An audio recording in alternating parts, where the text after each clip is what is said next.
to another deep dive. Today we're going to be looking at longevity and well-being and all the things that I know you're passionate about. Absolutely. We're going to be diving into this YouTube video with Gregg Braden, and he's talking about ancient practices for achieving heart-brain coherence and its impact on health. Yeah, it's really fascinating stuff. I have to say, there were some things in here that I was like, whoa, I did not know that. Really. So be prepared to have your mind blown a little bit. I think you'll find it really interesting how he challenges kind of the traditional view of aging as just a decline. Right. You know, Okay. like you just sort of run out of gas. Right. You know? He calls it the linear model, I believe, The linear model. versus the cyclic model. Cyclic model. That's Yeah. where it's at. So it's not just like a finite, you're just spinning down. Yeah. It's like, how can we replenish every day? Yes, exactly. It's like replenishing your vitality every day. Yeah. Rather than just accepting that it's inevitable that you're going to, be depleted. Makes you think about what you're filling your tank with. Absolutely. Yeah. Yeah. And it's not just theoretical, by the way. He's actually worked with communities who embody this and live long, healthy lives. That's so cool. I love it when there's like a real world example.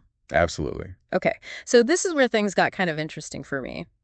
He talks about how every organ, even ones that we've been told can't regenerate, actually can. Yeah. If we create the right internal environment. The internal environment is so crucial. Yeah. And that's where this heart-brain harmony comes in. Yeah, he says it's like giving your body love at a frequency level. Right. I was like, It sounds a little out there, but there is science behind it. I know. I was like a little skeptical at first, So but then he starts explaining, it's this cascade of positive chemical events that start to happen in your body. Think about how just your emotions impact you, right? Totally. When you're stressed, your heart races. Yes. When you're, with loved ones, you feel that warmth in your chest. It's not just in your head.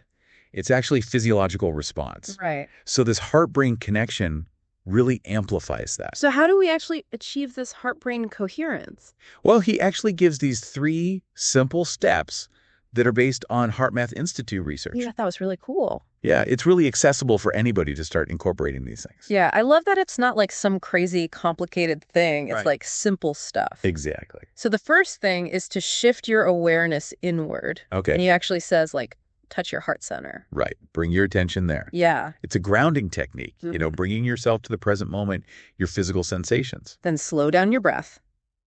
He recommends about 5 seconds in, 5 seconds out. This kind of deep breathing has been shown to trigger the relaxation response, Yeah. calming your nervous system. Yeah, like a big exhale. Yeah, like hitting the pause button on stress. Okay, love it. And then the third step is to cultivate a positive emotion, like gratitude, appreciation, care, compassion, any of those things that just make you feel good. It's about intentionally choosing an emotion that resonates with you rather than just letting your mood dictate how you feel. And I know you're thinking, my mind wanders all over the place when I try to meditate. Of course. He addressed that. He said that, Tibetan monks have taught him that resisting those wandering thoughts is counterproductive. It's a common struggle, especially when you're first starting out. Right. Our minds are wired to constantly be processing information. But, the monks emphasize allowing those thoughts to exist without getting caught up in them. He had a great analogy. He was like, the mind is like a shepherd watching over a flock of sheep, which is our thoughts. Yeah, like that. And so the shepherd is just watching the sheep. They're doing their thing. Right. But he's not trying to wrangle them all the time. Exactly. And so he calls it the first resting place. Yeah, just acknowledging those thoughts without judgment. And he says that's the key. When it creates space for deeper meditation. Okay. So to really illustrate this stuff, he brings in technology from the HeartMath Institute. Cool. And they have developed a way to visually display heart rate variability and coherence levels. Wow.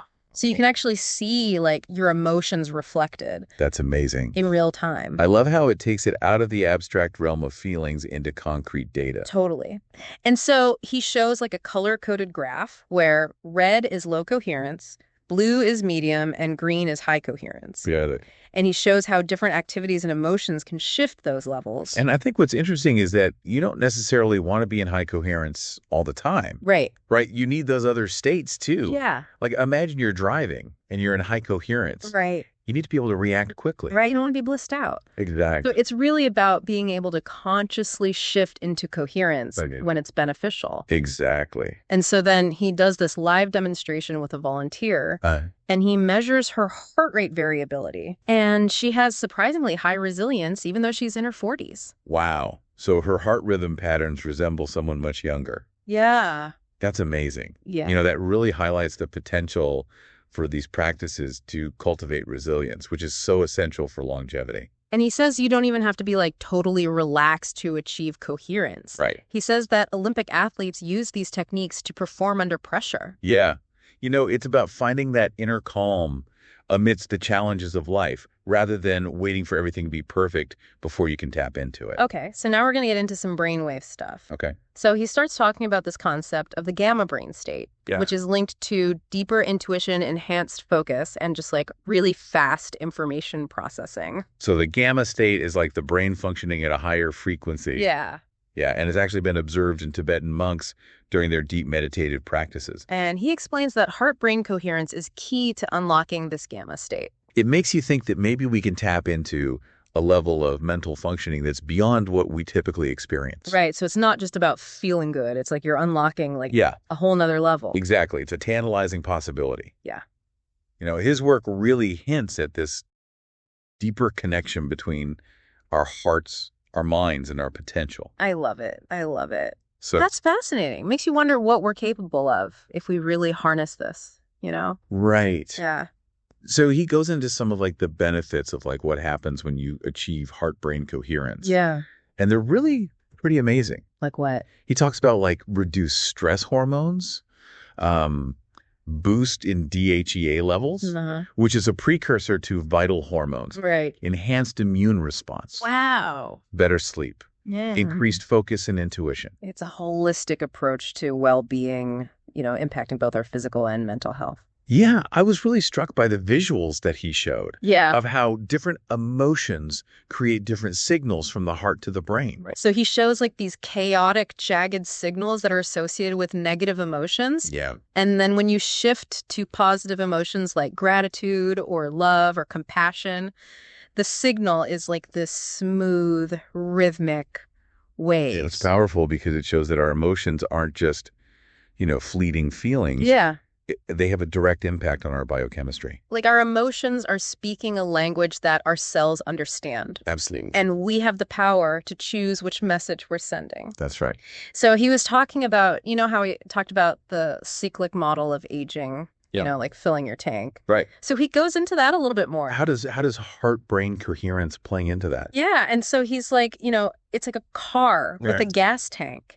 And in the linear model, Yeah. you just keep spending down the gas Right. until it runs out. Right. But in the cyclic model, it's Yeah. like you're actually putting gas back in the tank. Yes, and these communities that he studied, Mm. they've integrated these practices into their daily routines. Mm-hmm. Yeah. So they've kind of mastered the art of refilling their tanks. So it's not just about adding years to your life. Right. It's adding life to your years. Absolutely. Yeah. And going back to the volunteer who showed like the amazing resilience in her heart rhythms. Yeah. He talks about how high heart rate variability, which is what shows resilience, Okay. is what allows us to handle stress and change. So it's like having a more robust internal shock absorber. Yes. As we age, our heart rate variability tends to decline. Yeah. But the good news is we can reverse this trend through these practices. It's like giving your system an upgrade. Absolutely. Okay, so now we're going to get back to the gamma brain state. I'll go there. And so that's the one that's associated with the deep intuition, Right. heightened focus, and the like super fast processing. Is your brain shifting into a higher gear? Right. And he connects it back to the heart-brain coherence. Yeah. He says that is how you can access this gamma state. So it's as though the heart is providing the stability and energy for the brain to reach this heightened level of functioning. So by doing those 3 steps Right. of shifting your awareness inward, Uh-huh. slowing your breath, Yeah.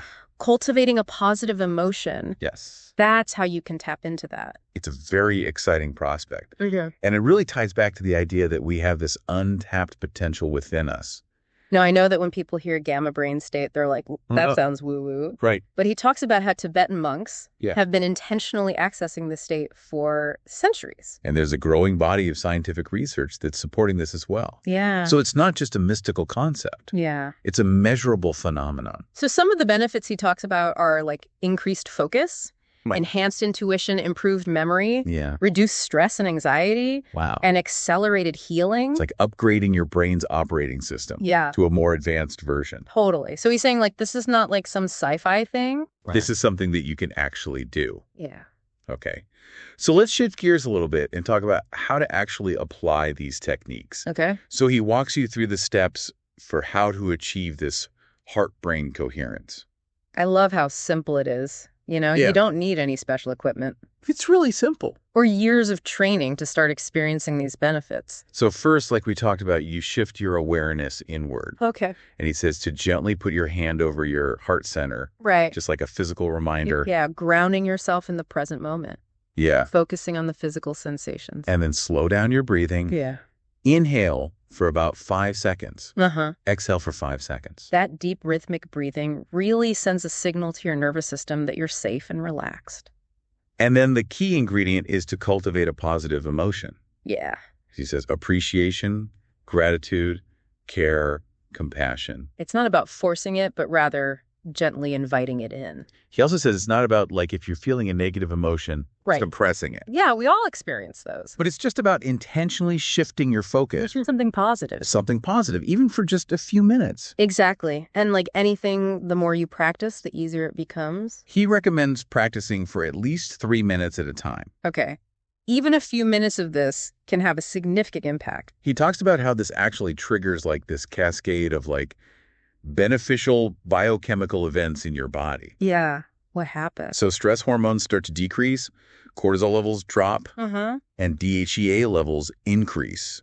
DHEA is like the master hormone, right? It's Yeah. a precursor to so many vital hormones. It's involved in energy production, immune function, mood regulation, all that good stuff. Yeah. And he says the benefits of this practice can last up to 6 hours. Wow. Like he keeps going. So it's like a ripple effect that continues long after you finish the practice. So even if you just do it like for a little bit each day, Yeah. it's going to have this profound impact. It's a powerful tool for navigating life's ups and downs. So remember those color-coded graphs that we talked about? From the Heart Math Institute. From the Heart Math Institute. Yeah. He talks about some really cool stuff. What do they reveal? That it reveals. So when we're experiencing negative emotions like anger, frustration, or fear, the graphs show these chaotic, jagged patterns. Yeah, it's like our heart rhythms are mirroring the turmoil we're feeling inside. But then when we shift to those positive emotions like gratitude, love, compassion, Yeah. the graph transforms into these smooth, harmonious waves. That's like our heart is singing the song of peace and coherence. And he says this coherence, Yeah. this like smooth, rhythmic pattern, that's what tells our brain to release beneficial chemicals and hormones that promote healing and well-being. So it's like sending this message of peace and harmony throughout our whole system. But when our heart rhythms are chaotic and erratic, Yeah. it triggers the release of stress hormones, Yeah. which can have a detrimental impact over time. Chronic stress is no joke. Mhm. It's a major contributor to so many health problems. And he talks about how our brain can only operate in one state at a time, It's true. either coherence or chaos. Like flipping a switch. Yeah. We have the power to choose which cascade of effects we want to trigger. So by intentionally cultivating that heart-brain coherence, you are choosing to flood your system with healing, restorative energy. It's a powerful reminder that we have more control over our internal state than we often realize. And it all goes back to that longevity piece. Right. It's like you're creating this internal environment that's going to support optimal health and well-being. And when we're in that state of coherence, our body's natural healing and repair mechanisms can function at their peak. Yeah. And those long-lived communities Yeah. are a perfect example of that. They figured out how to refill their tanks consistently. Right. So they have the energy and the vitality to live long and fulfilling lives. It's like ancient wisdom informing our modern understanding of what creates health and well-being. It really is fascinating. Makes you wonder, though, like, if these practices have been around for so long, Right. why aren't they more widely known and practiced? Yeah, that's a great question. I think there are a few things going on. In our fast-paced world, we're so focused on technology and Yeah. looking for these quick fixes, Right. external solutions. We kind of forget about the power that we have within. Like we've become disconnected from our bodies. Exactly. Yeah. And there's also this tendency to think that ancient practices are outdated or unscientific. Right.